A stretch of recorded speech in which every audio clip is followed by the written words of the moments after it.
Pendant des décennies, Michel Sardou s'est tenu sur scène telle une forteresse, intouchable, imperturbable, et toujours maître de lui.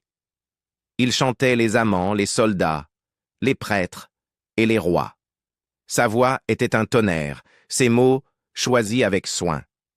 Mais ce qui faisait de lui une icône le rendait aussi difficile à cerner. Était-il sincère ou simplement en train de jouer des rôles? Aujourd'hui, à 78 ans, l'homme derrière Les Lacs du Connemara et Je suis pour a enfin cessé de jouer. Et ce faisant, il commence à révéler les vérités que l'on soupçonnait, sans jamais les entendre de sa propre bouche. Le silence après la tempête.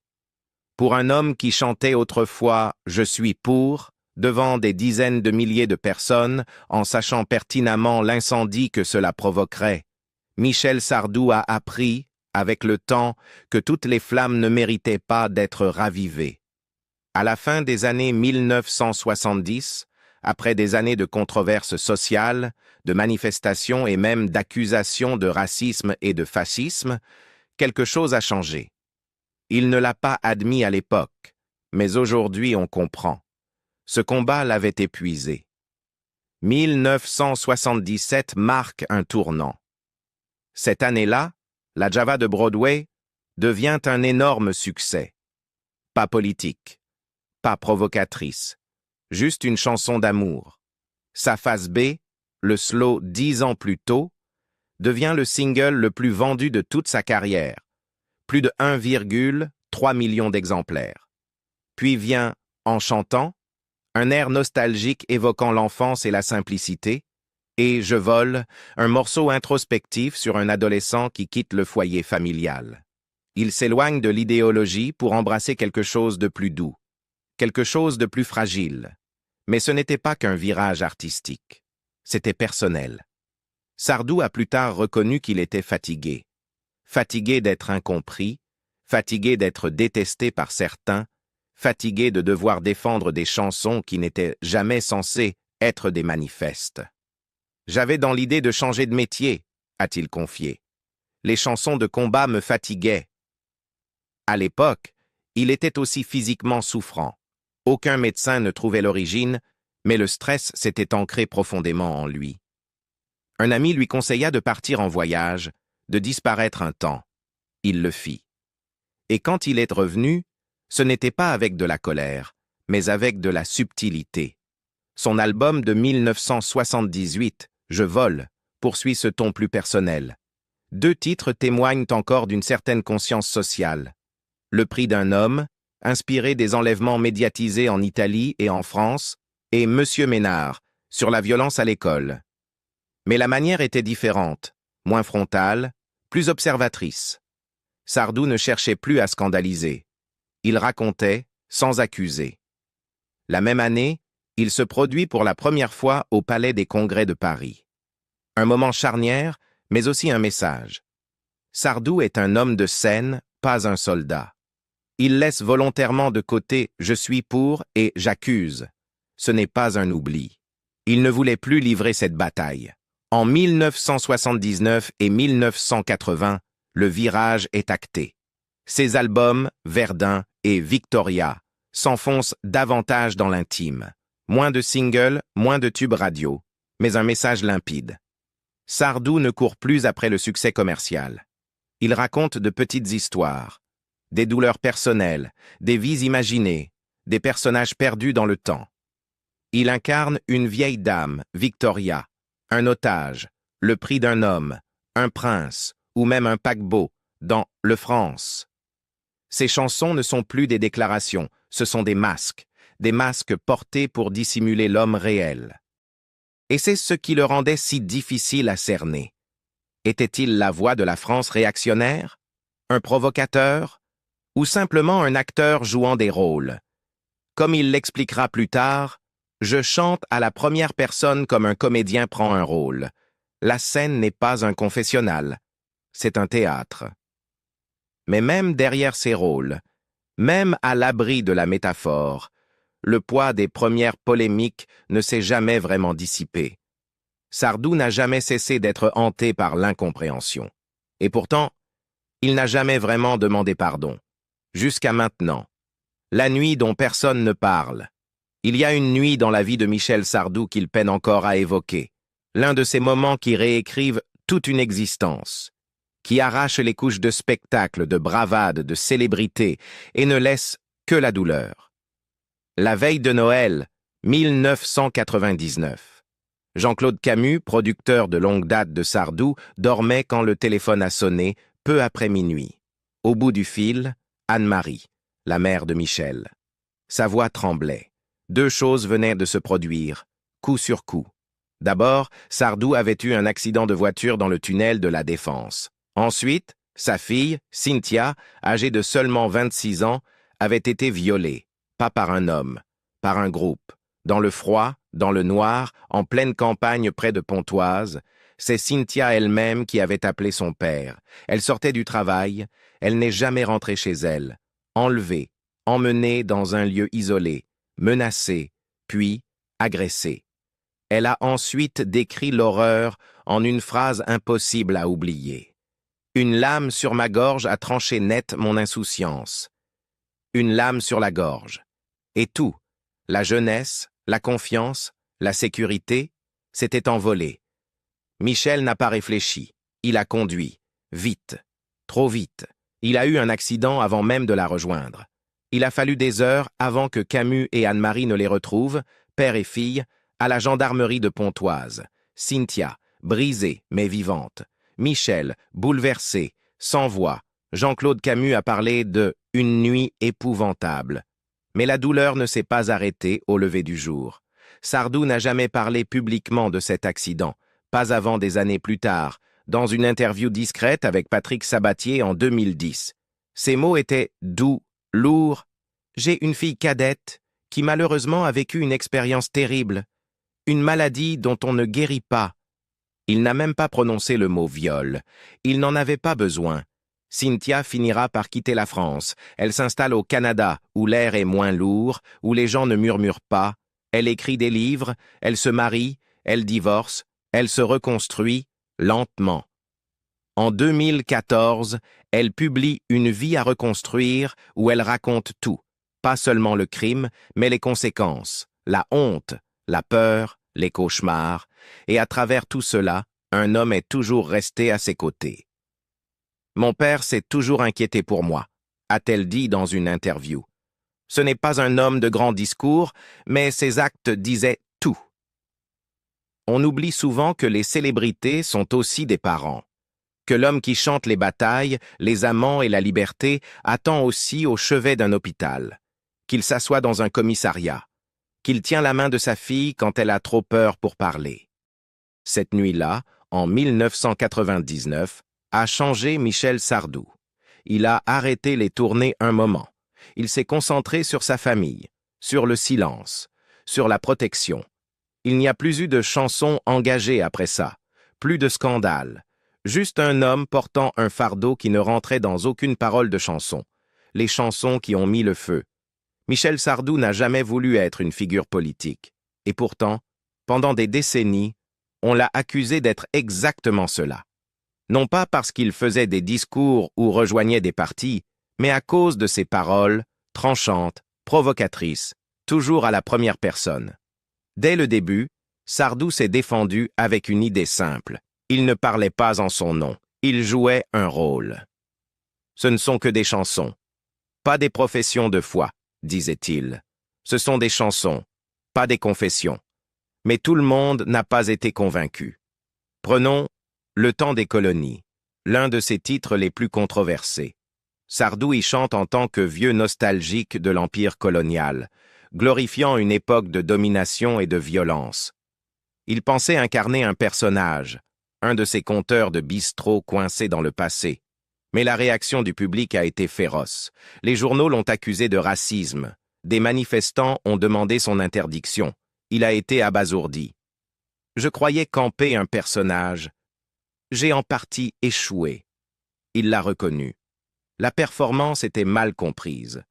Un autre incendie éclate avec « Je suis pour », une chanson du point de vue d'un père dont l'enfant a été assassiné. l'homme réclame la peine de mort, avec rage, sans retenue, au-delà de toute raison. Sardou a encore insisté. Il ne soutenait pas la peine capitale. Il incarnait le deuil. Mais pour les critiques, la frontière entre l'art et la prise de position était devenue trop floue. Ce qui a empiré les choses, ou peut-être ce qui a rendu son travail plus brillant, c'est que Sardou n'a jamais changé de méthode. Il chantait comme un prêtre, le curé, comme un adolescent homosexuel, le privilège, comme l'âme d'un navire en train de couler, le France, ou encore comme Danton pendant la Révolution.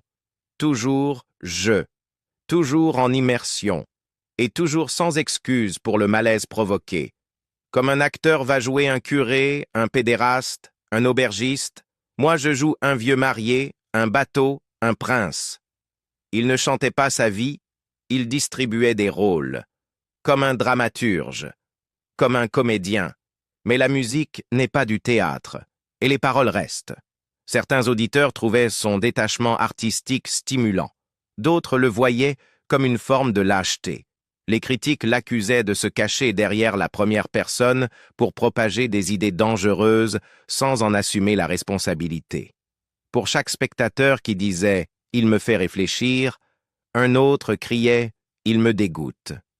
En 1978, Sardou a tenté de recadrer le débat. « Je ne suis pas un chanteur engagé. Je suis un chanteur qui se sert de l'actualité.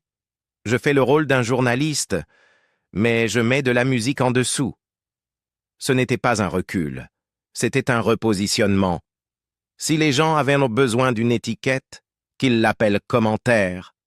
Mais même un commentaire peut diviser un pays. Au fil des années, il devient moins désireux de provoquer. Pas plus doux, mais plus sélectif. Il écrivait encore des chansons puissantes. Il abordait encore la guerre, l'identité, le sexe, la mort. Mais les tempêtes des années 70 avaient laissé des traces.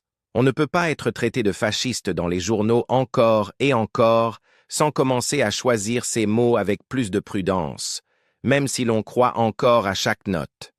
Pour Sardou, l'art n'a jamais été une question de confort. C'était une question de vérité, laide, fictive, empruntée ou réelle. Et parfois, cette vérité venait avec une voix que le public ne voulait pas entendre, la maison qui a tout entendu. Il existe une maison à Neuilly-sur-Seine, nichée dans le discret quartier Saint-James, qui a abrité bien plus que des meubles et des partitions. Pendant plus d'une décennie, elle a contenu le silence de Michel Sardou. Un silence chargé de paroles, de regrets et d'échos que lui seul pouvait entendre. Ce n'était pas simplement une demeure, c'était une forteresse. Environ 700 mètres carrés d'élégance contenue, avec un jardin d'hiver immaculé, une piscine privée, et un ancien studio où résonnait jadis la chaleur des bandes analogiques. Un lieu si secret que même les voisins apercevaient rarement l'homme à l'intérieur. C'est là que Sardou a écrit « Du plaisir » en 2004, un titre qui, selon la manière dont on le connaissait, pouvait sembler ironique. À cette époque, il avait déjà subi presque toutes les formes de jugement public qu'un chanteur puisse endurer, incompris par certains, adulé par d'autres, qualifié de génie, de réactionnaire, d'acteur, de provocateur, de menteur, de patriote, de traître. Mais entre ces murs, rien de tout cela n'avait d'importance. La maison lui offrait l'espace de tout dépouiller, de revenir à l'essentiel. Les paroles, la mélodie, la voix. Pas la voix de la France, comme certains l'appelaient. Sa voix, fragile, ferme, humaine. « Je ne me rendais pas bien compte de la portée des chansons », a-t-il avoué un jour. Peut-être était-ce vrai. Ou peut-être avait-il conscience de leur portée, mais cette maison lui offrait le courage de prétendre le contraire. Lorsqu'il la vend en 2011, pour près de 19 millions d'euros, il abandonne bien plus que des briques. L'ancien studio d'enregistrement, jadis moteur de sa solitude, devient une salle de serveur. Le jardin, 1750 mètres carrés d'évasion paisible, est laissé à d'autres. Ce fut un départ discret. Pas de tournée d'adieu, pas de concert final. Juste un piano en moins devant la fenêtre. Ce n'était pas la fin de sa musique, mais la fin d'un chapitre bien particulier, celui où il croyait encore que le studio pouvait être un sanctuaire, où les chansons s'écrivaient encore seules, avec pour seule compagnie la mémoire et la peur. Car à ce stade, Sardou n'écrivait plus seulement des chansons, il esquivait des fantômes, le fantôme de la controverse, le fantôme de la célébrité, et peut-être, plus douloureusement, celui d'une nuit de décembre 1999 qu'aucune maison, aucun mur, aucun silence ne pouvait effacer. Mais il continuait d'écrire, même lorsque l'industrie l'oubliait, même lorsque les jeunes générations ne tremblaient plus en chantant « Je vole », même quand le monde numérique se noyait dans une sincérité synthétique, laissant peu de place à l'honnêteté brutale que Sardou avait toujours choisie. Ses paroles avaient autrefois déclenché des incendies. Désormais, elles suscitaient le silence. Et peut-être était-ce cela qu'il cherchait depuis le début. À Neuilly, il a compris que la paix ne signifiait pas la guérison, mais qu'elle offrait de la distance. Et la distance était tout ce qu'il lui restait à marchander. J'étais fatigué de me battre. À la fin des années 1970, Michel Sardou n'était plus seulement un chanteur. Il était devenu un sujet de dispute nationale. De Le Temps des colonies à Je suis pour, il avait enflammé les foules autant que les tribunaux. Les critiques le traitaient de réactionnaire. Ses fans le voyaient comme courageux. Mais derrière les portes closes, Sardou ressentait autre chose. Une fatigue profonde. « J'étais fatigué de me battre », avouera-t-il plus tard en interview. Non pas fatigué de chanter, il remplissait toujours les salles, mais fatigué d'être mal compris, d'entrer dans une pièce où les murmures précédèrent ses mots. Alors, dans un glissement discret mais volontaire, il a commencé à délaisser ce qu'il appelait les chansons de combat. Le changement ne fut pas annoncé, il n'était même pas totalement conscient au début. Mais entre 1977 et 1980, un nouveau ton s'est installé dans sa musique. Il délaissait la politique pour la mémoire, l'indignation pour la nostalgie. En 1978, la Java de Broadway marque ce tournant. Légère, théâtrale, presque fantaisiste, elle raconte l'histoire d'un garçon français rêvant des comédies musicales de New York. Le morceau est un succès, non seulement parce qu'il est entraînant, mais parce qu'il est sûr. Personne ne le conteste. Aucune plainte ne suit. Pour la première fois depuis des années, Sardou voit un single grimper les chars sans grimper dans les polémiques. Puis vient, en chantant, une mélodie simple en apparence, célébrant la joie de chanter. Pas de controverse, pas de personnage, pas de provocation. Juste une mélodie et une prière douce pour retrouver l'essentiel. Sardou s'autorise enfin à chanter pour le plaisir et non pour la guerre. Mais c'est « Je vole », sorti en 1978, qui deviendra l'un des morceaux les plus poignants de son répertoire. Une ballade dans la voix d'un adolescent prêt à s'enfuir, peut-être pour vivre, peut-être pour mourir. C'est une chanson bouleversante, portée par un piano discret et une voix fragile. Sardou précisera plus tard qu'il ne pensait pas au suicide en l'écrivant, mais l'ambiguïté persiste. Il est passé de la controverse à la vulnérabilité. En coulisses, sa vie n'était pas moins intense. Il se produisait plus que jamais, avec des résidences devenues rituelles au Palais des Congrès. En 1980, il incarne Jean Valjean dans une adaptation théâtrale des Misérables. C'est son premier grand rôle d'acteur depuis sa jeunesse, un retour à ce qu'il aimait profondément. Incarner des personnages, non prêcher des idées. Il est salué pour sa performance, même par ceux qui l'avaient critiqué. Pendant un moment, on dirait que la nation lui pardonne, ou qu'elle est simplement passée à autre chose. Mais Sardou, lui, n'oublie pas les cicatrices. Il a compris qu'une fois devenu symbole, il est presque impossible de redevenir un homme ordinaire. Et pourtant, dans cette phase plus calme de sa carrière, quelque chose de plus tendre émerge. Sa voix, toujours puissante, gagne en nuances, moins martelée, plus habitée. Le public l'entend, et peut-être, tout doucement, commence-t-il à l'écouter autrement. Les rôles qui l'ont déchiré. Michel Sardou n'a jamais voulu être porte-drapeau. Il n'a jamais demandé à devenir un symbole, pour une cause, une idéologie ou un bord politique. « Je ne suis pas engagé », déclara-t-il un jour dans une interview acérée. « Je suis chanteur, pas prêtre, pas politicien. » Ce n'était pas une excuse. Pour Sardou, c'était une limite artistique et aussi une forme de protection. Lorsqu'il fut violemment critiqué pour Le Temps des colonies, dans lequel le narrateur évoque avec fierté une époque coloniale révolue, Sardou ne se défendit ni par des arguments politiques, ni par des justifications philosophiques. Il se présenta comme un conteur incompris. Je jouais un pilier de comptoir, le type qui parle de Dien Bien Phu comme s'il y était. Ce n'est pas moi. C'est un personnage. Mais la presse et une partie du public n'ont pas entendu cette nuance. Ils n'ont pas séparé le rôle de l'homme. Et le verdict fut sans appel. Réactionnaire, raciste, nostalgique. Même chose avec « Je suis pour », perçu comme une apologie de la peine de mort. Beaucoup y virent une prise de position brutale, d'autant plus que Sardou la chantait avec intensité. Mais, à y écouter de plus près, c'est la voix d'un père qu'on entend, brisé, dévasté, après le meurtre de son enfant. C'est de la douleur, pas de la politique. Sardou ne prêchait pas. Il canalisait un chagrin impossible. « Je joue un rôle », disait-il, comme un acteur. Avec J'accuse, il devint un narrateur amer condamnant la société pour sa décadence, utilisant l'accusation comme reflet d'un effondrement intérieur.